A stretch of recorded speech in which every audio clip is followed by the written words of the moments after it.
Just give me a Yeah, second. for sure. Sweet. So, guys, welcome back to Risk Takers or History Makers podcast. We got the Divergent Male with us here in you're in where are you right now? Montenegro. In Montenegro.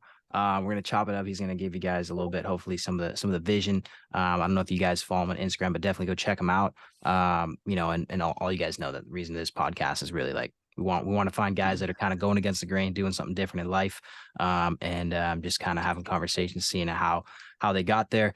Divergent Male just had his first debut fight. You can tell a bit more about how that went, but yeah, bro, just introduce yourself and kind of tell a little bit kind of about your background and I know how you got to Montenegro and where you are now. So to cut a long story short, Yeah. my name's Brandon. I run the Divergent Male, and I was living in the UK for 20 years. And in 2020, when everything was happening, my family were going down the typical UK route of I'm at university, my brother's in the Marines, my parents are working jobs. We didn't like where that was going, and so we came together, came like as a team, and we basically sold everything we had in the UK, came together and moved to Montenegro and bought a house over here. And since then, we've just been kind of on a highs and lows adventure. And I started the Divergent Mail a few months ago, basically as a way to get our vision and our message across. I don't know if you've ever seen the film Divergent. For those that haven't seen it, it's basically a film where people are put into factions based on their personality, and everyone can be put into a faction or a category, if you will. But there's people that are divergent that have a little bit of everything in them, and they just can't be labeled. They can't be put in a box. And in the film, that was very dangerous for the system, for the opposition, because you had a group of free thinkers who you couldn't contain and you couldn't indoctrinate. You couldn't get them to do what you wanted to do. And I think that was very symbolic of my own personal, my family's journey of kind of thinking outside the box, being free thinkers. And so the Divergent Male is just kind of a reflection of the way of life for people that don't fit in and conform to the normal societal route, the traditional route, whether that's for job or life in general. And so the page is really just an outlet for us to express our way of life, Yeah, and so yeah, like Brandon's all about like he's got some sick stuff on the ground, but yeah, all about kind of like getting back to earth, getting back to like Mother Nature, having like very sustainable. I know you guys like grow some of your own food. He just had his first your fight, so yeah, you used to also have long hair. I know you just cut your hair recently. Can you talk about that? Like, what was why'd you cut your hair? Yeah, so I grew my hair out for 2 years. I like extremes. I had I had the same haircut as everyone around me, and I was like, I need to, change, do something different. So I grew it out for 2 years, got it long, and that was nice. And then my fight was coming up, and I was like, obviously it's tough fighting with long hair. Do I want to braid it? Do I want to do something with it? And then a few weeks out, I was like, you know what? I'm just gonna shave it off. I like the extreme, I like the change, and so now we're rocking a buzz cut, and I like it. It's a strong symbolism. It's a masculine buzz cut, and with the natural living, you could say, to simplify it, I live in accordance with the natural world, but I'm also very much for masculinity in a sense that like a lot of the living in accordance with the natural world is almost feminine. It's kind of like you do these little holistic habits to optimize your life, whether that's Kind of for hippie, like yeah. organic Kind of whole hippie. foods. But it gets a little bit pedantic, where it's like optimizing every little part of your life. And I'm all for it. I love the optimization and figuring out which, holistic clothing, holistic this and that. But then you also have to come back with a masculinity as well, with that sense of kind of detachment and not caring about always getting your meals perfect or your lifestyle perfect. And so it's a nice blend of that masculine and feminine kind of lifestyle. I like that. The polarities, man. And your whole family's down there too. So you didn't just move out to Montenegro. It was you, your brother, your mom, your dad. You all you guys shaved your heads. And did your mom shave her head too? Nah, but Okay. my brother shaved his head. My brother shaved his head, and my dad's bald as well. That's the funny thing. My brother and my dad are both bald by not by choice. And I had the long hair for the family, but then I was like, I'll join you. So I shaved my head. Solidarity. And Yeah, exactly. I saw you posted some transformation photos too, man. We're like, I don't know how much time was between that, you, your brother, and your dad, but you can notice like just living in this kind of like free, free thinking space and just kind of getting out of the system from England. You can physically see the change in you guys. Like how long was that Yeah, that was transformation? only that was 2 years. But the interesting thing is that wasn't like a physique transformation or like a better looking transformation.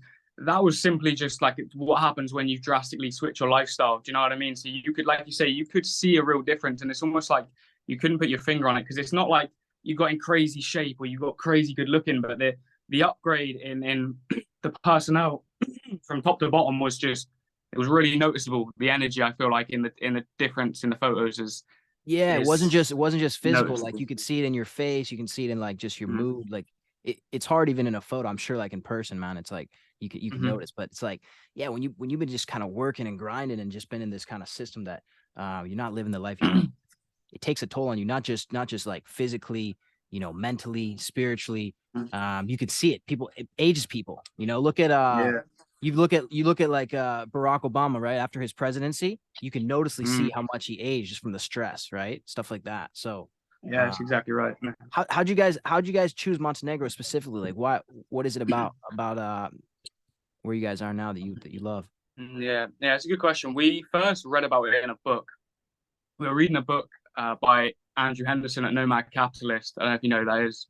Yeah, yeah. Um, and we were reading his book a couple of years ago, and he was talking about Montenegro and how good it was for lots of different reasons. And we were like, okay, we'll go check it out. And so we went there for 7 days, and we just scouted out the whole property because it's like the 10th smallest country in the world. So in 7 days, you basically do the whole country top to bottom.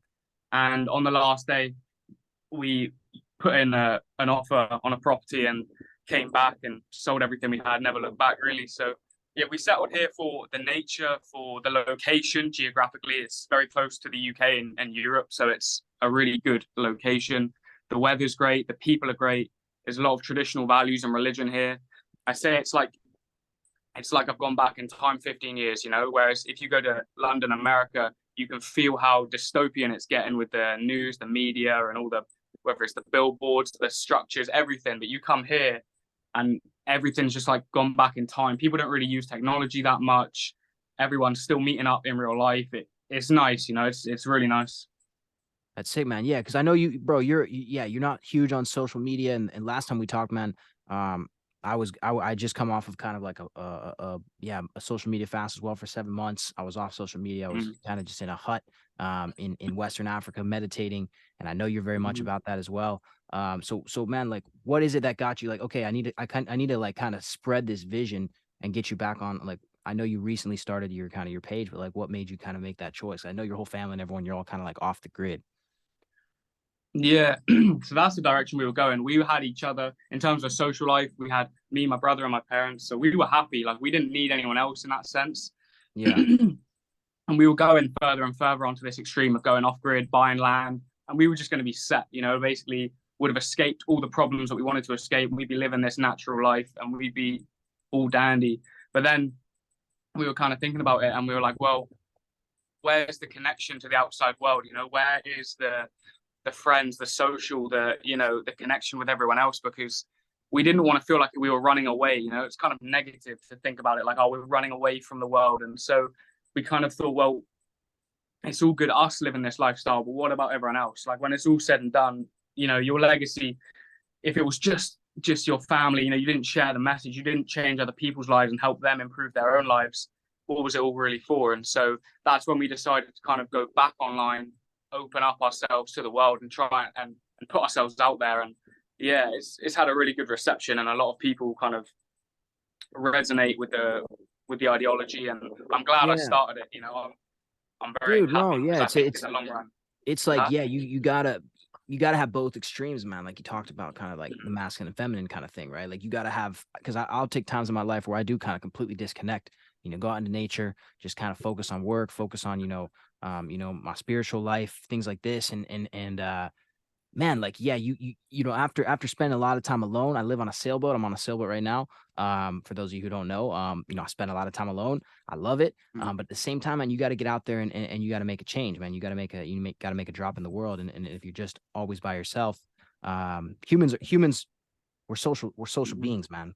You know, we're created to be social beings, and so yeah, you gotta get out there and spread that message, and bro, this kind of stuff inspires people, man, to also, you know, if they're living this, you know, maybe they think they're all alone with their ideology. I know when I, you know, getting started out, I thought, you know, the stuff I thought about was completely different than everyone else that I was, you know, in school with and all this. And the more you start like speaking out about it, the more you kind of, you know, voice your opinions and take your side, people come, man, people come out of the woodworks. Yeah. So it's really cool, Yeah. man. 'Cause I was with, yeah, because I always had my brother. So we were like, okay, we were strong. You know, we were hard to influence by other people online because we had each other to not be led astray. Yeah. And it's only recently when I started this page that I've realized how many people don't have that conviction, that clarity, or those people in their life to be like, no, you are doing the right thing. And especially when you've got society so kind of turned against the young man in terms of always trying to castrate him and like subdue whether it's his masculinity. I know that's a big target right now. When you need people like you and me and other people to say like, no, it is all right. Like keep doing what you're doing. Don't succumb to you know the agendas and the castration. And I think it's extremely important for young men to have. There's not many people that have a voice, that have a following, that are like role models that can say, you know, no, this is how you know you should be living, and don't give in to what they want you to believe and things like that. You know. Be a leader, man. I tell dudes like this time right now to be a man, it's hard. It's hard. It's more like you know, I don't know how it is in the older days, but now with, you know, masculinity being attacked so much, it's very hard to be a young man, you know, and with all the social media and all this distraction and dopamine and you know, just bro, it's tough. It's tough. Mm-hmm. So we gotta bond together. And a lot of dudes, you know, we think this is kind of like a lone wolf situation where, Mm-hmm. you know, we're out here all alone, but you know, we need, like you said, you got your brother, you got to create those strong bonds with you know, whether you have a brother, with whether you have, you know, strong friends, and have a, you know, a crew of people that you can withstand, you know, you can stand up against this fast changing world, man. It's crazy what's happening. Yeah, and it doesn't take a lot. If you have a couple of people that you can trust, like with your life, like you're fully on the same page. Like I've got one person in my brother, but if you could get like 5 or 6 people, even as small as that, that really agree with your message, that like you have a bond that's like life. You know, you put your life on the line for them, and they would for you, and you form this kind of team. I'm a big advocate for it. Like you see all the time in the fictional shows, like the Fast and Furious, Power Rangers, all of these teams, like the Teenage Mutant Ninja Turtles. If you can form your own team like that, you'd be unstoppable because no one will be able to get into your mind. You know, you wouldn't be able to get infiltrated and led down a path because you've got a group of guys that are all set and firm on this Facts, kind of man. way of life, this Core ideology. And principles. that should be the goal for a lot of people. It's just getting a few people on the same page. Like I started with my brother. It's like, right, just us two against the world. And then let's get another person on board and another person. And before you know it, you got 5, 6 people. And then before you know it, you might have 10, 15, 50, 100 if you keep going. But it's about the connection being strong, you know, like you absolutely got each other's backs and you're prepared to kind of fight against anyone, hypothetically, you know, just Yeah, to man. defend your beliefs, your way of life. So Brandon, what would you say your main kind of principles are? It's a good question. The first one I'll say is living in accordance with the natural world, and that simply means just to live how humans have always lived. That that means to live in accordance with nature, and I'll say that for thousands of years, humans have lived in accordance with nature, right? They didn't really have a choice. So in the olden times, before technology, before big governments and corporations, humans just lived, they survived and they thrived. And we didn't have obesity, we didn't have depression, we didn't have a lack of fulfillment or purpose. We didn't have any of these issues like hair loss or health issues. They were so uncommon, so rare, whereas now they're so prominent. And that's because people are so disconnected from the natural world. Whether it's always living away from the sun, so you're in your house, then you're in a car, then you're in a building, then you come back and you were never in the sun, whether it's the comfort that we've got from ACs to heaters, infinite hot showers, all of these little things, whether it's eating artificial man-made packaged food, all of these little things contribute to whether you're living in harmony with nature on a high vibration or on a low vibration. And just about every man, almost like the average man, is, without knowing, getting a lot of these things wrong. You know, you're wearing fake fibers on the skin, which is bad for your body. You're eating fake foods, you're drinking fake drinks, you're taking hot showers. It's almost like without even realizing that, every single turn, you were accidentally making the wrong choice. And so when you live a simpler life that's way less disconnected from nature and you're way more in harmony with the natural world, it solves a lot of problems. And so one of my biggest things is living in accordance with the natural world. I mean, bro, a lot of stuff can be solved simply by diet. Um, Mm, I don't know if I've spoken about this before, but man, yeah, I used to be when I was in university, I had a terrible diet. I was just eating all the foods like you said, I was I was not doing the best mentally. Like I wouldn't say I was fully depressed, but I definitely was not in the best like headspace. And I had, you know, really bad ADHD, and and I was on like medications for it, and I just had no energy. I'd sleep in, and I just felt I was drinking coffee multiple times a day.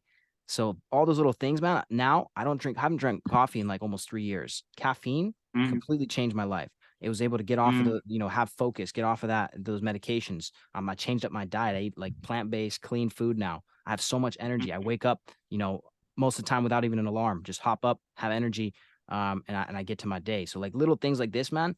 Um, mm. bro, it gets rid of it gets rid of so much. Like just by changing your diet. Now, obviously, there's some things further, that some people have some further issues, maybe, but a lot of that stuff, man, like you said, man, you can get it, cleaning up your diet, cleaning up your environment too, man. Sometimes you just need to change the environment.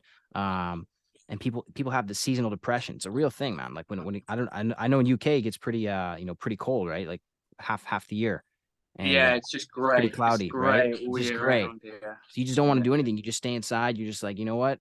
I'm just gonna just chill. Like, and you're not Uh, motivated. You don't want to go to the gym. And so yeah, being somewhere where there's sun, man, just having sun on your skin, even 10, mhm, 20 minutes a day. The vitamin D, it literally gives you serotonin, makes you happy, just having the sun touch your skin. for sure. It's interesting as well. You said you've been off coffee for 3 years. I haven't. I've never drank coffee in my life. Me nor my You brother. told me that. Yeah, And yeah. Amazing, amazing. yeah, and it's funny because coffee is so universally accepted. We try to get to the root as like, that you can find a study on coffee's a superfood, it's so good for you. You can find a study on coffee so bad for you. That's why, forget all the studies, forget all the research.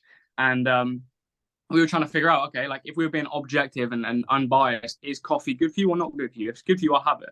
And the conclusion we came to was, coffee beans are natural and whatever, but when you have to rely on something like that to give you energy, and I know because all my friends drink coffee or my families drank coffee, and it's like they need 2, 3 cups of coffee a day, and if you don't have it, you have withdrawal symptoms, and it's just kind of like I have the same thing with supplements like coffee and supplements. I have never taken a supplement because I just wouldn't want to rely on anything to give me energy, other than your normal diet. And I think it's Yeah. interesting because not a lot of people are prepared to give up caffeine Which is a because simple, yeah, they yeah, man. It's a simple thing. Like most people, like, okay, I'll give up like nicotine or this, yeah, yeah. maybe drugs, alcohol. But coffee, like that's healthy. That's good for you. And when I started doing the research, I was looking into it. Same thing, man. I realized, I would drink multiple cups a day. I drink an espresso after, after lunch every day. And if I didn't have it, I'd have a headache. I'd feel just Hmm. groggy. And so I just tried for Yeah, like for a week. I tried to cut it out. I felt so good. I did 30 days. And I was like, you know what? After yeah. it took me about 2 weeks, man, I literally felt a withdrawal. I felt physically exhausted, and I just wanted to sleep because Hmm. you're zapping you're giving your body temporal energy, right? So then you're gonna feel more tired after once you crash. So once I cut that, man, I felt amazing. And the taste of coffee, I still like the taste of coffee. So I might have a decaf, coffee here and there. Um, but I haven't, yeah, I don't drink it in the mornings. I probably had in the last 3 years, I can count on my one hand how many coffees I had. I was just in Ethiopia. So I had I had about a half a cup of coffee while I was in Ethiopia. Whenever I'm in Colombia, I always get a cup of coffee because you have to. But other than that, man, yeah, like cut it. I feel great. I highly recommend it. I have a couple friends that have been hopping on the train and cutting it out too. And even caffeine, man, like energy drinks, all that stuff. It's not good. Yeah, I mean, it's funny because people have told me they've been like, oh no, I went a month without coffee. I didn't feel any better. I had withdrawals. I felt worse. It's like, imagine if you were a crack addict and you were doing crack for years and then you stopped doing crack. Like, you're going to feel terrible for a long time. Some Yep. people might feel good after a few days. Some people might be months because of how much they've abused their system. And yeah, objectively, you don't need coffee to survive or thrive. There's plenty of people like myself and others who just live and get the energy we need from just normal food. You don't need that extra burst from coffee. And I just think the bottom line is that as a man or as a human, I don't want to rely on too much. Like I wouldn't want to rely on coffee, and that if I didn't have my coffee, I wouldn't be able to function. Because imagine you need to be like adaptable as a man. So if you're out and about, if you're in an unfamiliar environment and you don't have your coffee, it's kind of like a princess. It's like, oh, he hasn't got his coffee, so he can't get on Can't do with his this day. whatever we need to do. You don't And want to be that yeah, guy. you don't want to be dependent. And here's another thing. Like Mm-hmm. I've cut out alcohol too. Obviously Mm-hmm. this is not for everyone. I haven't, this entire year I haven't had any alcohol. I'm trying to go an entire year sober, maybe even integrate it for the rest of my life. Mm-hmm. And I have nothing against, obviously there's people that say, yeah, have a glass of wine, have some alcohol after work, relaxes you, whatever. And that's fine, man. I understand that. But for me, it's like, can you actually relax without alcohol? Can you actually have energy and wake up without caffeine? Right. So Mm-hmm. if you can learn how to be present and how to, occupy your brain and how to be, how to sit after a long day of hard, stressful work and relax without having a cigarette, without having having a glass of wine, then maybe you can introduce it in later. Right. But people that say they need this to relax, that's where I was like, you know what? I'm just gonna cut it. So it's not for everyone, but I'm 100% with you, Brandon. Like, yeah, you gotta cut those things that keep you dependent on. Yeah, um your theory is absolutely right as well, because it doesn't even matter about whether it is good or bad for you or not. But what you said was exactly right. Is that, can you prove that you can go without it first? I think that's the main thing. Can you prove that you can go a year or more without, whether it was a lot of people do smoke weed and they're like, oh, I could go without it. But it's like, prove it. That's the same with alcohol, any drugs or anything like that. Is like, prove that you could go without it first, just out of principle, and then see if you can. If you want to introduce it later, then that's you can do that. like, can you act like, a lot of people cannot do this? Can you sit for 30 minutes with yourself, with your mind, and relax? Mm-hmm. I guarantee you 90% of people can't do that. Just sit Yeah, for 30 it's true. minutes, Yeah, occupy your brain, and just sit in silence. yeah. I think most, because of how overstimulated we are, most people never give themselves time to think. You wake up to an alarm, so you're already kind of, it's like you're in prison or something. You're crazy. You wake up to an alarm, then you get up, do your habits, have food, brush your teeth, rush out, go to work, go to school, whatever, come home, distract yourself on your phone. It's so overstimulating that at no point did you ever get a chance to just think for yourself and have 30 minutes, an hour, 2 hours to yourself. And so that would now scare people, because being in your own head for too long, you're going to start to kind of get these thoughts crop into your mind if you're not living, your purpose, or not living in alignment with how you should be, or all these things will start to nip up at you that you're not living the life you should be. And you're just going to absolutely distract yourself, go back on the phone, go back to the vices, because you don't want to hear it. And so it's tough for men, especially, to kind of accept that and then be like, face that head on and say, okay, something's not wrong with my life here. I need to implement some serious changes. And yeah, that's Well, how you that's the get thing. results. When you're in a situation where, when you're in a situation where, okay, this maybe is not the best situation. I know I could be doing better, and you're not living to your fullest potential as a man, which most men aren't. Mm-hmm. That's a harsh reality.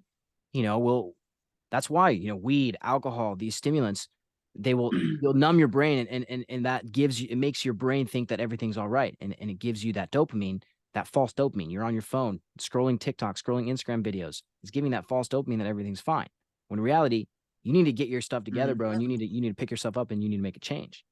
And so that's why you got to Mm-hmm. sit with the harsh realities of your thoughts, because yeah, you'll audit yourself. And Mm-hmm. most people don't want to do that. Yeah, it's tough. It's tough. Yeah, man, it's tough. It's tough. So what are you doing now? What's your day to day look like? Like, are you working? Are you just like kind of chilling? What's Mm-hmm. your day to day? Yeah, all our days look different. Right now, we're the property we bought over here needs renovation, so we've been spending a lot of time working on that, building that up. So that's taken up a lot of time. And then we've been making content for Divergent Male. We started producing kind of YouTube videos and expanding on different socials. And yeah, that's basically it. Because our lifestyle is so different. When we took a risk and we sold everything we owned and we had this kind of lump sum to live off, and now it's like, okay, the adrenaline's worn off, and now we're trying to set up our lifestyle. So my days involve a lot of work around the Divergent Male, a lot of work around doing the house up. I train at an MMA gym, so I train most days. And that's really it. It's quite a simple lifestyle at the moment, and there's a lot of family time. It's a lot of working. It's a lot of training. We value training a lot, whether that's martial arts or we have a little homemade calisthenics gym. If you look at the people of old, most of their days, especially warrior cultures, was revolved around training, becoming the most capable man you could be. And so, for me, I want to live in a kind of way where training is like the absolute number one. And like if I had my team of men and we were on our own piece of land, what you'd be doing most of the day would be training or becoming physically capable. I believe that would be the highest ROI activity for men is physical training. So the more you can work towards a lifestyle where you don't have to go to the gym and rush there for half an hour or 45 minutes. I know it's tough and a lot of people don't have a lot of time, and that's fair enough. But if you can work towards really training as a way of life instead of training as like I go to the gym for 1 hour a day or something like that. Training as a lifestyle is something that really fulfills me. That's amazing. Yeah, you look at the ancient Greeks, man, and you see they were all just like shredded, some of the smartest dudes, and they had everything optimized out, right? So Yeah, exactly. It was a simple lifestyle. They were just training, then they'd recover in the philosophers spa. in Yeah, the then big they were baths, and they would just philosophizing. talk about philosophy. Yeah, and that's the thing. That's that simple way of living. That's all you need. Like you need some good people around you. You need to be away from cities and dystopian societies and all the agendas and programming. You want to just be ideally on your own bit of land, no neighbors in sight. You've got everyone you need. You've got your family. You've got your friends, and you'll just indulging and training and philosophizing, conversations, experiences. I mean, that for me is the absolute dream life, what I've just mentioned there. And for most people, I think that would be fulfilling. And that's really what we're working towards. But yeah, we want to incorporate a community for that, not just my family. That's not. Have you met other people in Montenegro that are on that same wave? No, because you go back in time 15 years, these guys are they're good men, they're very traditional value, they're religious, but in terms of on the wavelength, no, because they don't know about the kind of problem, because it hasn't really affected them yet. It's starting to creep in. I see the teenagers, they remind me of Western teenagers, so they're because of TikTok and everything, they're starting to get go in the wrong direction, but they don't know about if you throw about the LGBTQ or the agendas or the left wing or elite. So they don't know about any of this. They're just a simple folk living a simple life. So it's tough to really connect it on a deeper level. I have a lot of people here that I like and that I'm friends with, but in terms of the kind of men I was speaking about earlier, no, I feel like I'd find those online because they're also men that are searching the same way we just happen to find each other. Is that you're searching, what the problem is, you're searching for that solution. That's where you kind of really find the people that are already jumping at the bit to kind of join your lifestyle. They already know what you're about. Yeah, man, we have to be the solution. No, it's yeah. Mm-hmm. I mean, that's when I was I spent a lot of time in Gambia and West Africa. I told you before, but same situation, man. No one there even cares about the politics and all this that's happening. Yeah. It's a beautiful thing, man. They're just living. They're the most important thing of the day is going to the market, getting food, cooking up some fresh fish, some fresh food, hanging out with your family, being with your friends, training, praying, and just living just such a simple life. But man, simple sometimes is better, right? No, you're right. It is better. It is not sometimes. Simplicity is better. The Simplicity is more better. simple you can live your life, yeah, the better. Like if I told people before, it's like they're like, oh, what do you do? And I'm just saying, oh, I spend a lot of time with my family. I train. I do MMA. It's not like a flashy answer. And then people are like, man, that sounds so good. And I'm like, yeah, I suppose it does, doesn't it? Where it's so simple. Like I just train. I spend time with family. I eat good food. I enjoy nature. It's like I could, name on one hand how many kind of things I do. I just have conversations. But that's the real fulfillment, and we get a lot as men, we get lost in the materialism and the chasing the money, the chasing the women, and going down an equally dangerous path when you pursue those things. And there's a balance that needs to be found, but simplicity is always the answer, I believe. Like fulfillment lies definitely in simplicity. Own less, do more. I'm a minimalist. I'm always trying to have as little amount of things as possible. and For sure. Yeah, I me can too. fit everything I own into 2 bags pretty much. I just got back from 7.5 months traveling all around, Yeah. and yeah, not attached to anything, but attached to everything, you know? Yeah, that's exactly right. Minimalist living's great. Like all the stuff we own could fit in a suitcase, but we wanted to. Now that we've been here a minute, we started getting a bit too much stuff. We're like, hang on, I want to. You're exactly right. Yeah, minimalist living, and we want to be able to fit everything you own in a backpack. You want Yeah. to be like Frodo and Samwise Baggins. Like you want to be able to just go on an adventure because most people can't. Because most people can't take a risk in life because if you look at their setup, they own way too much, way too many things. They're not mobile. They're not adaptable. They can't take a risk or go out on an adventure because they own too much stuff. And minimal living ties perfectly into living in accordance with the natural world because it's kind of that anti-consumerism that, as a human, you don't actually need a lot.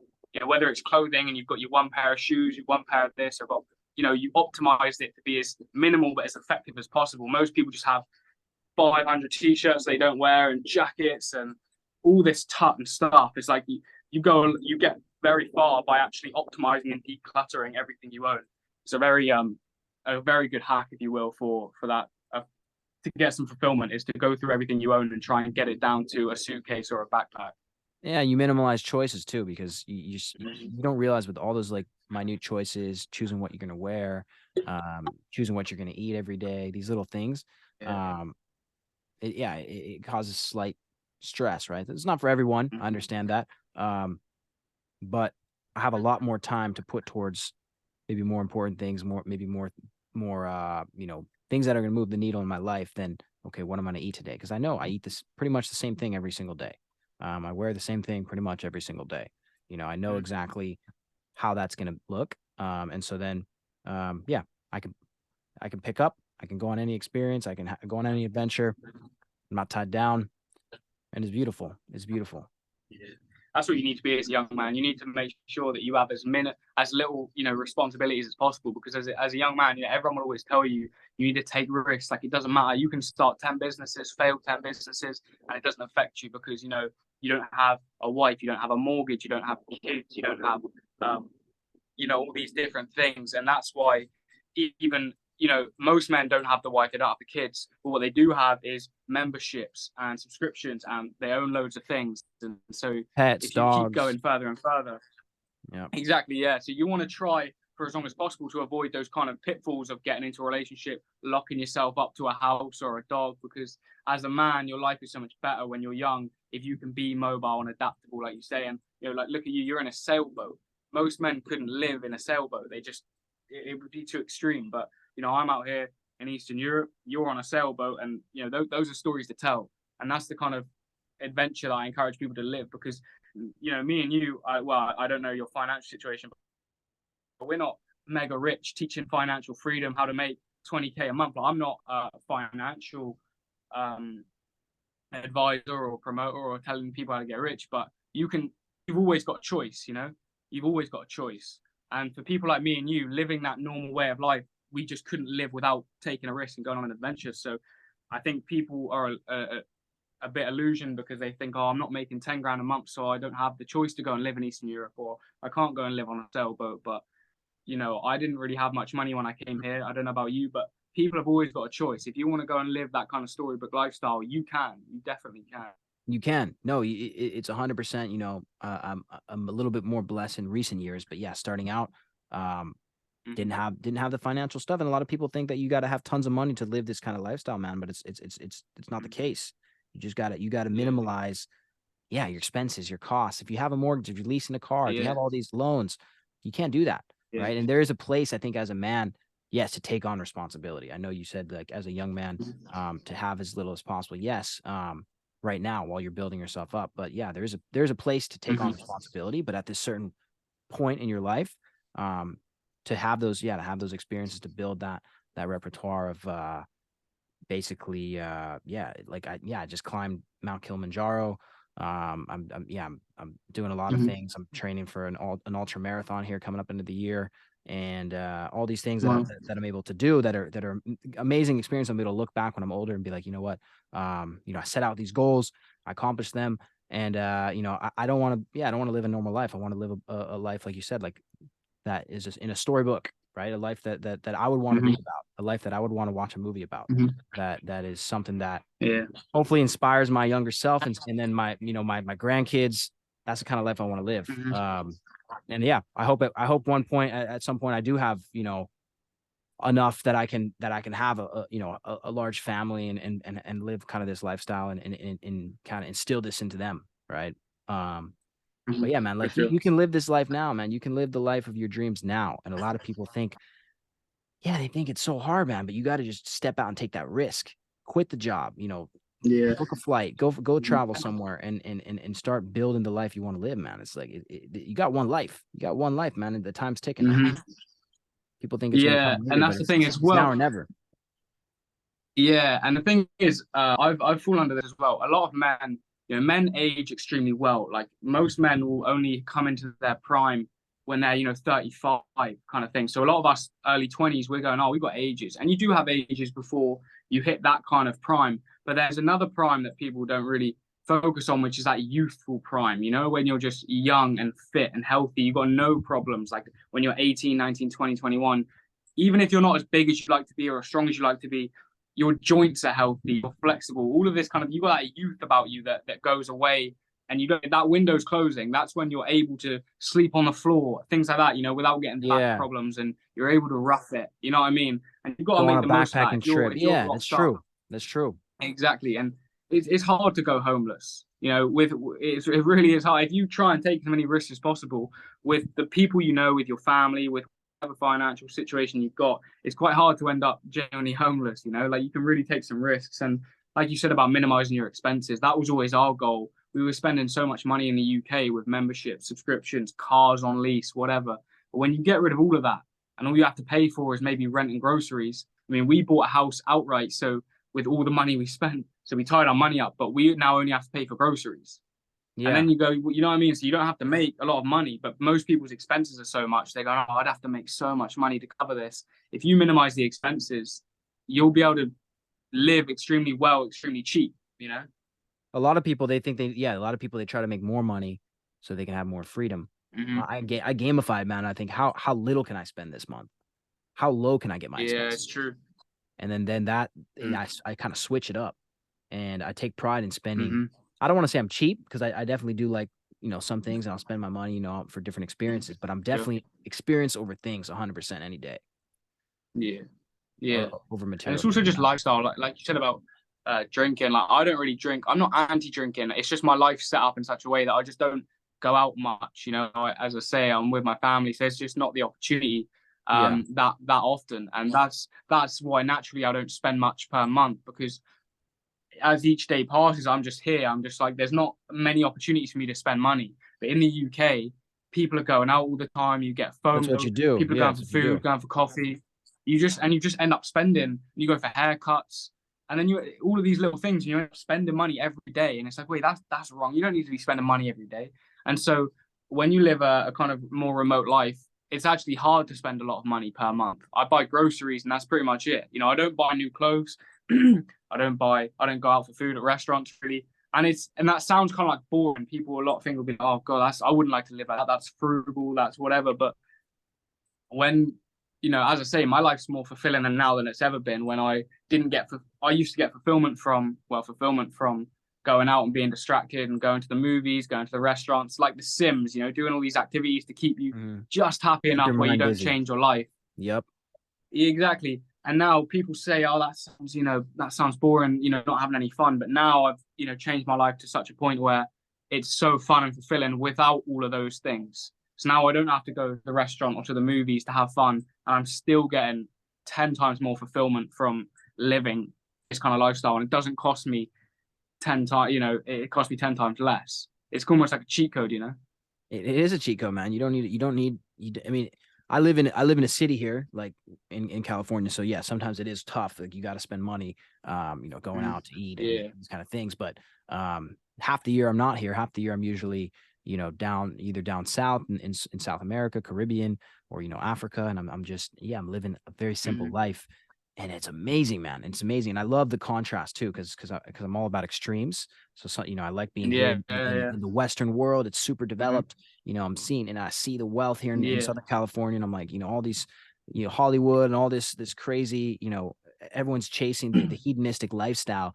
And then, the other half of the year I Yeah. go and I'm out in like these developing countries with people who are living in huts and just living with their Hmm. families, and it's just raw, and they're so friendly and so open and so happy, and they have almost nothing, one shirt Hmm. on their back, and they're more Yeah. friendly and open than people here in California that have millions of dollars and have the most beautiful mansion, the perfect dream life right on the beach, and they're not happy. So it's crazy, man. Like the Yeah. It's switch that you true. see.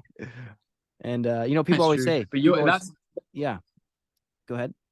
I was gonna say you're in the best position there because I'll say, oh, I'm anti this. I don't like the modern cities. But when you're in a position where you get to choose, like you can go into a city, you can enjoy the upbeat environment, all the beauty that a city has to offer, because there is a lot it has to offer.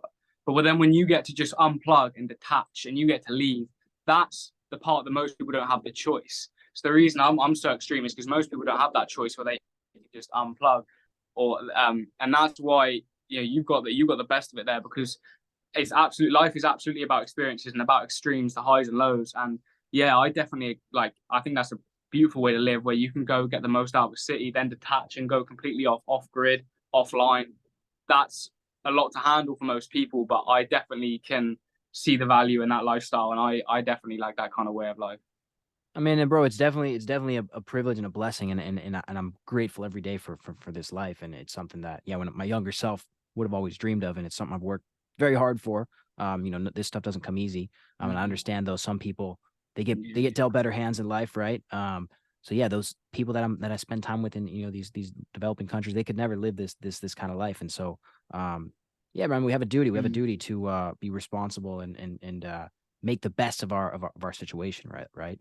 And so, Hmm. yeah, like, Yeah, and there's always going to be people that are better than you. Always going to be people that are worse than you. Like in yeah, terms of the cards you were dealt, a lot of people spend too much time on them. Like, oh yeah, but you had it easy because you had this, or you got this. So, bro, we can sit here all day and talk about who's had better hands than you and who's got worse hands than you, worse cards than you. Sorry, but at the end of the day, you've got one life. You're going to spend the whole time just crying about the hand you've been dealt and comparing yourself to others, or are you just going to accept what you've got, accept the advantages you've got, the disadvantages you've got? Most people watching this, they speak English, they live in the West. That's already put them in the top 10% of the world. Do you know what I yep, mean? yep, So yep. If you're watching this it's right now, crazy. you're So you're we, already, yeah. If you make more than $2 a day, you're in the top 10% of the world. If you're yeah, watching this, if you exactly. on a So phone, on a computer, you're already yeah, you can yeah, live the lifestyle we're talking about. If you're watching this, you can live the lifestyle we're talking about. yeah, Um, there's absolutely no excuses. People compare. It's like they're comparing the top with the top. They're ignoring the people that you see in Canvia or the people I see here. They're ignoring those guys and they're just comparing it to their friends who had a slightly, their parents were slightly more rich than them, or they're slightly upper middle class. It's like, bro, you're all in the same category. You can do whatever you want. It's the people out here, the people where you go, that they're in a different boat, you know? Yeah, man. No, no, and yeah, it's true. There's so many places where they would a lot of people are immigrating to these, what, we're trying to leave. It's funny, but a lot of people are immigrating to the West, to the UK, to the US, for that lifestyle, that because they think that, yeah, making more money and making, having the Uh, car, the house is going to make them happy. Like when I was in Gambia, there's a lot of Gambians that immigrate to the UK because mm, they think that that's the life that they really want. And I really encouraged a lot of my friends there. I said, listen, I know you want this. And they were asking me to kind of help them get to that, mm, get to the West. And I'm like, honestly, yeah, man, I'm coming here to get away from that. Like you guys, I know like the grass always seems yeah, greener. I'm like, guys, if I were you, you guys are literally in paradise. mm-hmm, You can grow whatever you want. And, you have the perfect mm-hmm, weather. You're like by the beach. You have, beautiful, beautiful family that you're with. Stay here. Like I was like, literally, you guys got to stay here. There's no need to go. If you go to these cities, to New York, to London, you're gonna be living in a little apartment, dirty apartment with a bunch of people hustling, trying to be a taxi driver, trying to, sell things on the street. mm-hmm. And you're not gonna you think you're gonna make money, man, but it's gonna be rough. Like it's gonna be rough. And Yeah, it's a you don't funny need that. cycle because, like you say, like I'm over here, people are trying to leave here and go to the UK, to the US, and then they're telling me like, "What? Why are you here?" And I'm like, "Bro, this is the nicest place I've ever been to." And they're so confused because they grew up here, they can't understand why I would leave. But it's a funny lesson in life, though, is that you always want what you don't have, and you also can't blame people. Life's about experiences, and you have to learn through your own experiences. So, like those guys that leave what we see as beautiful countries, they leave Mm. to go to the US or the UK. They have to do it, because they have a longing that their life's going to be better. And then, you know, it usually isn't because of how hard they have to work and how bad the conditions are they And have to live in. they And then won't they even kind of see like the come back. success. It'd just be their kids or their grandkids that end up seeing it. Like they won't even see the success of their hard work. Yeah, And yeah, but you can't blame them. yeah. Like you But that's said, you just can't life. blame them. Yeah, Yeah. that's life. And that's the thing. It's like when you have kids and everyone always says, "Oh, I want to give my kids what I never had." So if you come from a broken home, then you're going to want to give your kids a beautiful marriage. And but it's funny because, like, I come from, so my parents they grew up poor, they didn't have anything, so they wanted to spoil me and my brother. So then what did we do? We grew up middle class. But then as I grew up, I grew to dislike the middle class because of how, you know, I always wanted to be poor or rich. Like the middle class is where they absolutely screw you over because, like I say, you're going to the movies, you can afford to go on one holiday, 2 holidays per year, go eat out, live this kind of lifestyle where you're just happy enough to be distracted. And so now I've grew a disdain for the middle class where I'm going to my kids, right, we're either going all poor or rich, you know? But it's Mm, funny that it's that's funny how interesting. it just is more of a lesson that you always just give your kids what you had, what you didn't have growing up, no matter what that was, you know. That's crazy that yeah, you say that. No, it's facts, man. You can't be half in. Can't be half in. Mm-hmm. So what's tell me about your tattoo on your hand. Yeah, it's interesting. When I was in the UK, I was like, I want to get some tattoos. I wanted to because when this started and we were like, okay, let's leave. We started going to extreme. You know, we're like, oh, I want to get loads of tattoos, or whatever. And yeah, I just got this tattoo on my hand. It's like a dragon on my hand. It doesn't have too much significance. I suppose it represents freedom to an extent because I always, at the time, I knew that you couldn't get regular jobs with tattoos, especially not where you could see them. And so it was kind of like middle fingers to regular corporate 9 to 5. But yeah, they don't have too much meaning, but they're cool. I'm not in a rush to get any more though.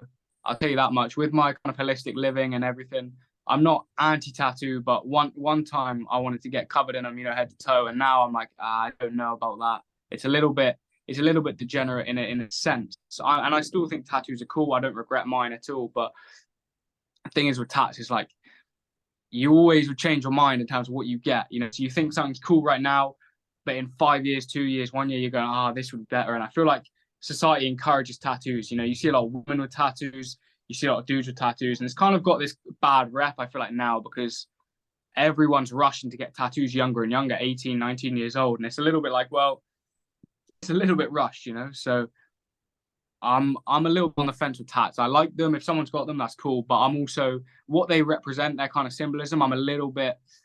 I'm not 100%. You know what I mean? So what do you think? Like, there's a good age to get a tattoo? You know what? You have to do it. If you're cool to get a tattoo, first of all, I wouldn't say for women. I don't think women should get tattoos. But if we're talking about men, Why do you think? like Why if do you I see think a women? tattoo on a Why woman, do you I think think it's women a red. should get tattoos? It's for me, it's a red flag. If I see a tattoo, it's a red flag on a woman. They're symbolically when I see a woman with a tattoo, it's just it kind of like I was saying about the symbolism about kind of what tattoos represent. It's kind of like there doesn't strike me as a good reason for women to get tattoos. And I've interacted with a lot of women, a lot of my friends, female friends have got tattoos, and it represents them well. And I also know women that don't have tattoos, and it represents them well. You know, let's just say that. And so for me personally, I believe that tattoos are a red flag for women. Yeah, they're not for me. But Because why? what Because age it's should you like a get a because it's tattoo? a rebel. It's like a rebel sign, or what is it about the tattoo Yeah, itself? it's a little bit like it's a little bit like that empowerment. It's like I can do what I want. I'll get a tattoo. It's masculine. Do you know what it is? It's masculine. It's masculine. Tattoos are Okay. masculine. Yeah. You see a dude tatted up to the neck, right next to the toe. You go, oh, He that's looks hard. masculine. Like people Yeah, see he my looks hand hard. tattoo, they go, it's masculine. Yeah, that's hard. That's Yeah. what it is. I was trying to come to it, but this is the thing. Traditional men, masculine men want feminine women. Like I want a feminine woman. That's my type. I'm not gonna Hmm. say like blonde, brunette, whatever. I want a feminine woman. As And most feminine. tattoos are masculine. They have to go through the pain of a needle to get it. That's masculine. The look, it makes them look harder. Makes them look more masculine. So for me, when we're talking about why is it, for me a red flag is because it's masculine. Yeah, you see those like motorcycle biker chicks with like the crazy arm tats Mm-hmm. and all leather. Yeah, it's a little. I see where you're coming from. Yeah, but like the simple stuff. What about like a couple simple like little fine line tattoos No, for females? yeah, that's the funny thing is, but then you get those women who they are feminine in their heart, right? And they Yeah, just get a little flower on the ribs, they just get a little yeah, something cute, and they're feminine, but then they're getting led astray because I know 20 different women who have the same tattoo, the same flower tattoo, butterfly tattoo in the same place. Yeah, a And you little go, heart. well, something's going on here because you haven't come to that conclusion by yourself. Like you've been programmed to want that little aesthetic butterfly. And when I see, it's funny because all the women get the same tattoos. So then it's like They do. something you Little objectively you've been flower. programmed to want Yep. that. Yeah. So for me, tattoos are red flags. That's it. They're either too masculine or it just shows that you've been a little bit indoctrinated. Gotcha. What's the neck? What's the neck one? The neck one is Japanese. It says outside the box. So Outside the again, I got box. these when I was like 19. So yeah, I must have been feeling rebellious. And again, that's masculine because I got them on places where like I was like, I want you to see it. And I'm not saying that's smart by any means, but it is Yeah. technically the masculine one. That's again, tattoos are a symbol of masculinity. Of But I don't masculinity. necessarily encourage. There's plenty of other things you can do for masculinity. Like tattoos are easy. You know, you can go to a tattoo shop, pay for a tattoo, and then you become more masculine. But there's things like fighting, Yeah, you training earn it. that are Yeah. way, that's the real stuff. So don't be fooled by for women, if they get a tattoo, it's masculine, but don't be fooled by thinking you can cover yourself in tats and then you're, masculine. You're the man. First of all, if Yeah. you're going to get a tattoo, make sure your physique is on point. There's no tattoo that covers up a physique. I'll say that much. That's true. Yeah. So why did you want to get your whole body tatted? Because I thought about it too, man. Still might, I don't know, but it's interesting. You said you kind of change your mindset every couple of years. Like, oh, you might want this, you might want that. What made you not want the full body tat? Yeah, so I thought it looked really cool. I thought it looked hard. You can It find does loads of look hard. Pinterest images of guys with that, Yeah. aesthetic tattoos. But then when I kept changing my mind, within weeks and months, I was like, oh, I'll get this, and then I'll get this, oh, and then I'll get this. I'm going, hang on, that sounds like a recipe for disaster. Like if you're set and you've got this one thing and you've always wanted it and like it's never changed, it stayed constant, fair enough. Fair enough. But for me, I was like, I like this. And then a few weeks later, you'll see something cooler and then you'll see something else. And I was like, whoa, I'm just going to keep changing my mind. So I'm not going to rush into it. I'm just going to sit tight. So for me, now I was like, okay, let me just wait. I got these within like 2 weeks of each other. I was like on a rampage.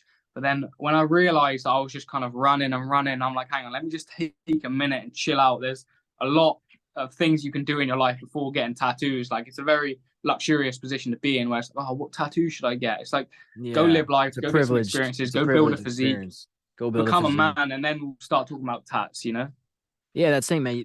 You want to be masculine? Build your physique. Focus on your body. Build Yeah, yourself up. exactly. Learn to fight. Tattoos, yeah, like you said, man, it's a superficial. Like that. I don't have any tattoos. I like the clean look, but I'm an all or nothing kind of guy. So if I ever got tattoos, I would probably go and do like the whole body. But yeah, man, you don't want like, how's it gonna look when you're older? You got to think about that too. Yeah, I mean, yeah, like the thing is, I think the main thing about what age you should get a tattoo is like become a man first, because I know from experience that when I was hung up on tattoos, I was spending like days just drawing and designing tats before you've even become a man, before you've got responsibility and you know what hard work is, and you don't have the physique, you haven't been working, so you're just there like a child, like doodling, like, oh, what about this, like a chick, like a girl, like, oh, let me get this, and just, it's like, well, that's a dangerous place to be in. So you want to work hard, become a man, build your physique to the point where, like now, where I'm like, oh, I don't really care about tats. I've just got a lot going on in my life where it's like a tattoo's so secondary. You need to build and things so I think you want to try to that point. You need to build things like calluses on your hands, like from working out. Like I'm proud of my calluses. Exactly, yeah. Wrinkles, man. Yeah. Get your beard coming in. Get your skin sun. Those old dudes that just have sun-baked skin, and you can just tell that rough hands. You can tell they've been working their whole life. Like, bro, mad respect for those dudes. Those guys have earned that, right? Scars too. I have so many scars, man. And I love those scars because every single scar I have, it's from like an injury or some kind of story. So things like that, man, I'm very proud of that. Wrinkles. So I think tattoos just got way too. They got tattoos too much, just like they become way too prominent. Facts. Yeah. Cool, man. So what's tell me about like the fighting aspect of things. Like obviously, like I've done a little bit of fighting. It's something I want to get into over the next couple of years. Because I agree, it's something very masculine. Every man should know how to fight. So what got you into fighting? What was that like whole mindset behind? Yeah. So my dad was a karate world champion. So I always grew up fighting. I grew up in a fighting family. Like my dad has been watching UFC since its inception. So I've been Oh watching shoot. UFC since I was like 3, 4 years old, you know? Okay, So wow. fighting's always been natural and normal to me. And I've always been fighting. Me and my brother used to wrestle and fight all the time. So fighting is completely a way of life for me. It's completely normal. And It's yeah, primal. as well as living in accordance with the natural world, fighting Yeah. would be the next biggest thing in terms of like for me, it's non-negotiable for men. It's just historically, every man is needed to protect himself and his tribe. This is the first time where we go, oh, it's all right. The government will protect me, like society will protect me, and I don't need to fight. And yeah, for me, like if I'm going to be friends with someone, for example, they need to not only know how to fight, but they need to have that mentality where they're game to fight, where they're not scared of fighting, where they're not like, oh, I'd rather call the police. Because again, this comes back to that masculinity, femininity. When you rely on the Yeah. police, you rely on another big, strong, masculine man to come and fight your battles for you. You know, you can't call yourself a man. And Yeah. so, you know, the way of the human has always been the way of the tribe. And as men, as young men, we were always the leaders and the protectors of the family. And so, just because you don't need to be that same primal in that same primal dynamic, also they'll have you believe it is still just as important. And so, yeah, for me, it's non-negotiable. I've already converted a lot of people onto fighting. A lot of people started fighting because of me. It's one of my biggest messages, and it's something I'm proud of. If I can get people to overcome the fear of like joining martial arts gyms and learn how to fight, then that's something that fulfills me a lot, because people give it way too much energy. Like, oh, I'm kind of scared to start fighting. So there's no downside. Back in the day, you got a risk of dying. You know, people used to carry swords around, and if you wanted to speak up or get a little bit rowdy, one of you're going to go outside and have a sword fight. One of you's going to die. You know, whereas Or the now fighting's so cowboys, safe. Like I with the go guns, they do a little with shootout. the guns. Yeah, Someone exactly. calls you a That's liar, real man, like danger. in the Yeah, American West, if someone called you a liar, you're at the yeah, saloon, you having a drink, hey man, you're a liar. yeah. That was like the worst that That's was like it. the worst, thing you could say to someone. Let's go outside, three-step draw. They turn back to back, take three Yeah. steps. Who can turn around fast Uh and, huh. and shoot, and you That's shoot hard the as guy. fuck. And someone, That's guess what? And hard. someone's losing their life. And That's hard someone as fuck. dies And over now that. we've got people who exactly. And now Yeah. people are piping up. People call people liars. People call people anything because they People know they say don't all have to this stuff defend it. You online. know? Yeah, man. Let's take Yeah. it out back and Yeah. let's have a shootout, and then let's see who's talking. Yeah. Yeah. So I'm very much on that side of things where like Yeah. don't say things if you're not going to back it up. And yeah. So fighting, just in the world we live in, man, you definitely need to be able to fight. And it's just that inner knowing, that confidence you get in yourself, where you know that you can protect yourself and your family. Like I know that between me, my brother, and my dad, like we're set, we're good. I don't need to rely on anyone for anything. And that that's fulfilling in its own right. And a lot of people would get a lot of fulfillment. They become more masculine. They become the man they want to be if they took up fighting it. Even if they didn't join a club, but they just got their mates involved. They got the gloves on. They started wrestling. Like just switch into that mindset of like fighting's healthy. It's the way of life for men. Like I was saying It's on my also a Instagram the great other outlet, day, man. It's a all of great us used outlet. to wrestle. It's a great outlet for Yeah, yeah, all of your us. energy. Yeah, go ahead. Yeah, I was gonna say that all of us used to wrestle as kids. Like everyone I know, all my friends, we just wrestle as kids. If someone annoys you, start wrestling, right? And that's a healthy thing. So you didn't have to like fighting or like martial arts to wrestle. You wrestled out of pure instinct because you were Natural built for it. masculine instinct. Yeah. Exactly. And then as you grow up, it becomes divided. Now it's like, oh no, it's a sport. So either you like martial arts, like you like football, or you don't. So you don't like martial arts, you don't do it. But it's like, no, it's still the same. You want to be wrestling. Me and my brother wrestle like we're kids to this day. If there's a patch of grass, we'll have at it. We'll just wrestle I love because that. it's natural. It's so Yeah. good for you. And Yeah. yeah, so It's if like two I lion encourage cubs, anyone, man. You see two lion cubs yeah, playing around, and, pin the yeah, other one down. exactly. So yeah, so get your friends involved, just start wrestling, just start fighting, whatever. Like, just get back into that, form your own warrior culture. You know, that's what I'm saying about the training being a priority. You want to create your own kind of warrior culture where you're about it, your friends are about it. Like, then you can go through life like respected. You respect yourself, other people respect you, and you know what you stand for. You know what you're about, and you're prepared to defend your beliefs. That's another big thing, is that people don't have a say, people don't have beliefs because they can't defend them physically. So, like it says, if like in that shootout in the saloon, if you're not prepared to defend your views physically, you wouldn't say anything at all. So now we've got men who either they speak up but they don't know how to fight, or they're just the beta because they can't fight. And so both of those problems are solved by knowing how to fight and being in a lifestyle where fighting is prominent. It's like, yeah, men are drifters. They don't know what they believe. They don't know what principles they have. Hmm. So they can't stand up for anything. And they're being Yeah. pushed around. You ever read the book Way of the Superior Man? I haven't. I've read Hard Times Create Strong Men, which Art, referenced it a lot, and yeah. I've got it on my list because it referenced it so much, and the quotes were always so good. But I haven't read the book itself.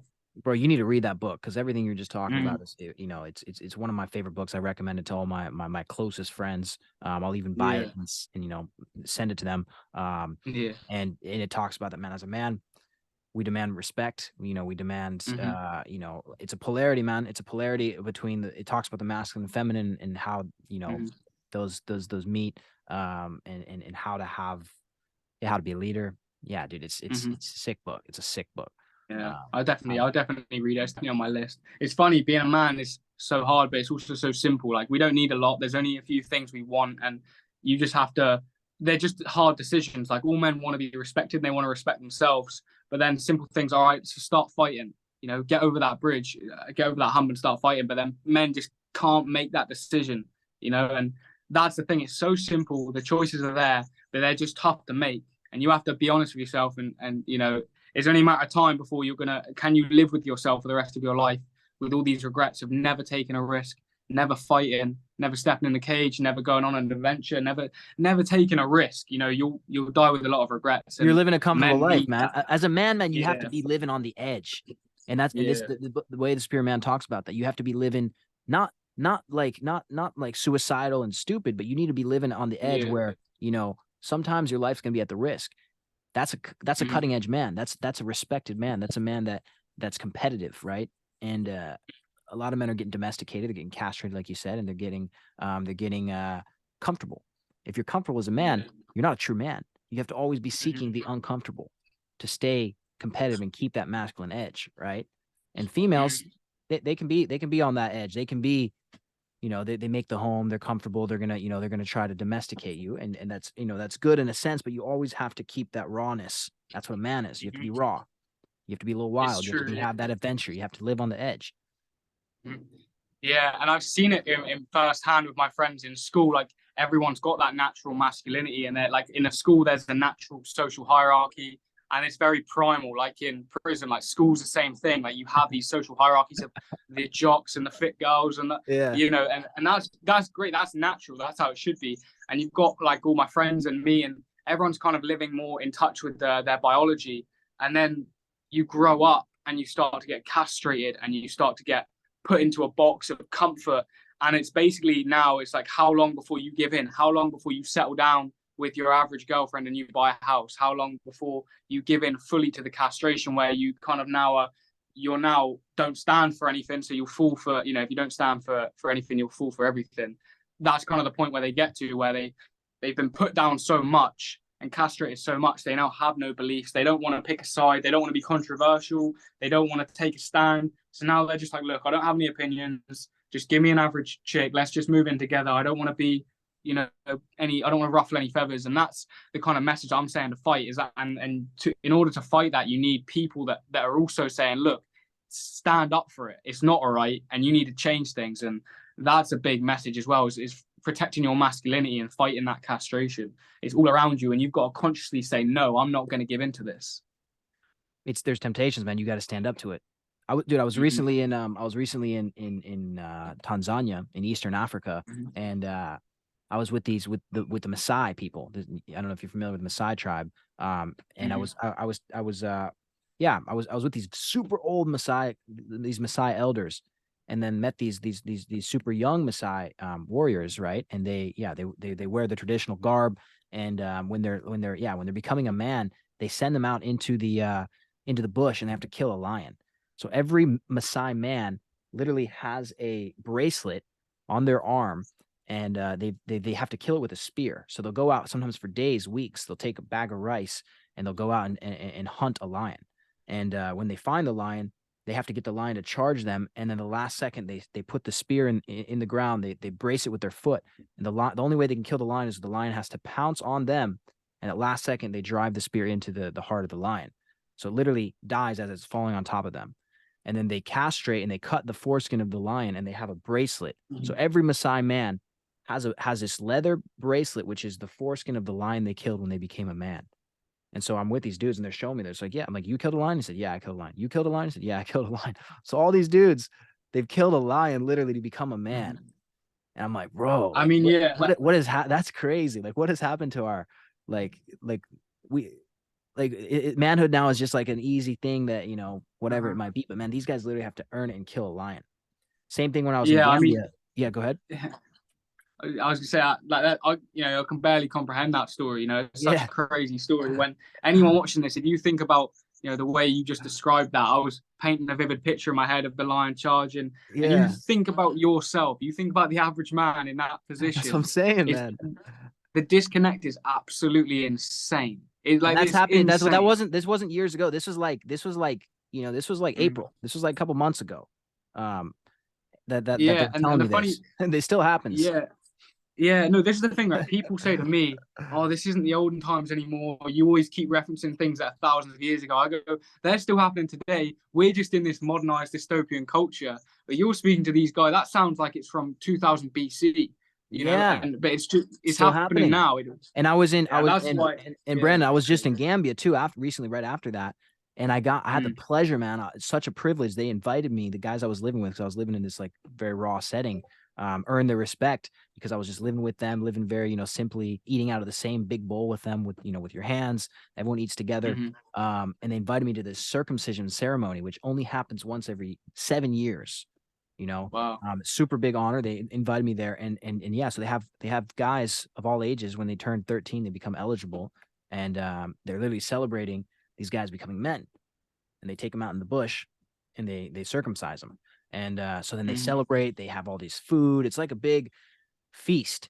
And it goes on for a Mm-hmm. couple days. They're banging drums, they're dancing around. They have like the witch doctors, and it's man, it's a scene out of a book, out of a movie, right? And it's just all these local tribesmen, elders, and they're celebrating this whole group of boys that are becoming men. And Mm-hmm. it's not just it's a whole celebration, and it's like a rite of passage. And I was just like, this is Mm-hmm. so cool. It's amazing. We don't do this in the West. There's no kind of Mm-hmm. rite of passage for men. Um, and when I was a boy, I don't know how you became a man. When I was a boy, my dad took me out into the bush, and he, all my brothers went through this. I went through a series of challenges. We had to go out on a several day hike out into the bush.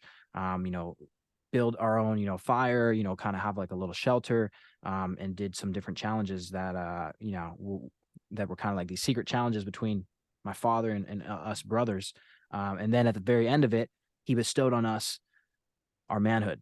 And it was kind of like a symbolic Mm-hmm. thing. And he gave us all rings. So, to this day, all my brothers, we have the same ring as my dad. And it was kind of like we felt it was really cool because, yeah, maybe simple things, but you felt like as a boy, you earned that from your father. And, Mm-hmm. for me, that was super cool. And I know a lot of guys don't have that kind of father in their life, Yeah, but yeah, I really um, respect that. having Yeah, something like that where a it's boy can feel like he earned it, it's huge. It's huge. uh-huh. Yeah, it's one of the most fulfilling things that's been lost, and it's actually really, really great that you got to go through that because it's been lost for a while. These rites of passage, and where you get to go through whatever the challenge may be that the adults set for you to deem you worthy of being a man, and like you really have to try and earn it, and you face a lot of hardship at a young age, and it really molds you into a man. And rites of passage are so important for men because now we've got teenagers which didn't even exist. You were a boy and then you were a man. And you'd be a man at 8 years old, 10 years old, 12 years old. You were a boy, you go through the right passage, right? Now you're a man. So now you've got these man's responsibilities. Now we've got teenagers and we've got tweenies We or got some 30, bullshit. bro. We've We got got something 30 year where they're olds. We have 30 year olds still living with their parents. yeah, yeah, and the worst part is we've got names for them. So now we've got teenager, and I'm pretty sure there's a name for people that are in their like 20s, like tweenies or some bullshit. And that's the thing. We've got boys that never became men. So now Yeah. you've got these 19-year-olds, 22-year-olds. They've never been through a rite of passage, and they're just like confused and lost because they never went from boy to man. And that's extremely important. When I have kids, there'll definitely be a rite of passage where, all right, they're a boy. Then you do something that's hard, whether it's killing a real lion or something that simulates a similar level, Yeah. just shows how. But the thing is, to us that sounds crazy, and we'd never survive it because of how far we've fallen. Yeah. But it's not like it's a stupid thing because most of them survive it. Most of them Yeah. get the foreskin bracelet, which shows Yeah. that young children are capable of spearing a lion when it's charging at them. So that's like what we're capable of. And now think about how far we've fallen.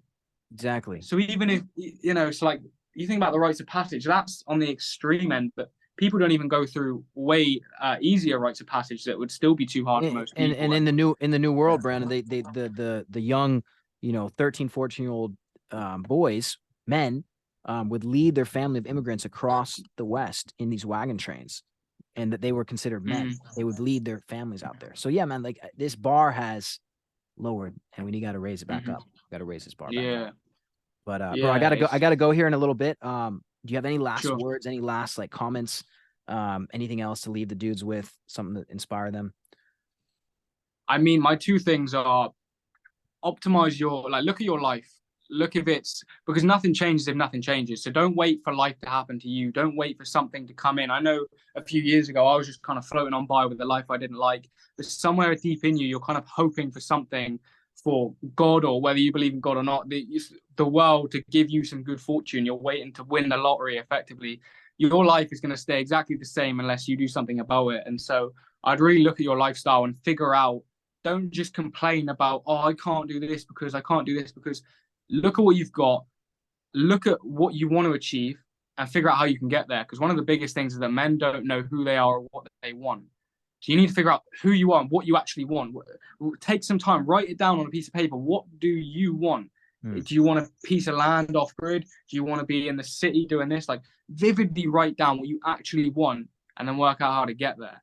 And so, yeah, my two things would be protect your masculinity, right? Protect your masculinity, because although it's important to balance your masculine and feminine sides, no one is trying to take away your feminine side.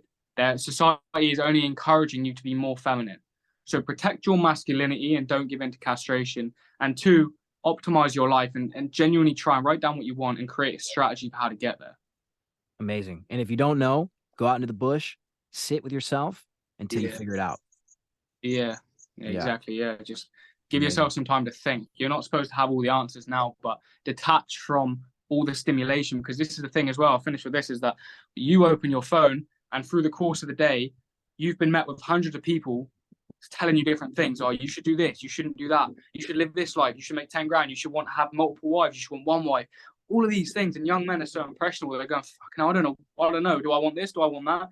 Don't let other people tell you what you want, because most people are like, oh, okay, well, I want 10 grand a month and I want a fast car and I want two hot chicks or whatever. And it's like, I get that Yeah. sounds good. Any man would say, oh, that Yeah. sounds good. But you've been programmed to want that just as much as society's programmed you to be happy with a 9 to 5. So it's important to make sure that your goals have not been instilled in you by someone else, and that they come from your heart, your personality type, and that they actually align with who you are. 100%, man. That was very well said. I agree with you, man. 100%, man. This was amazing conversation. We'll have to do it again soon. Yeah. Where can people find you? Yeah, find me on Instagram at the Divergent Male. You can find me on this on YouTube, TikTok, Twitter with the same handle. Instagram's where my main stuff's at, and I'm slowly branching out. Sweet, man. Dude, it was a pleasure. Thank you so much for hopping on, man. Yeah, I appreciate it. Thank you very much.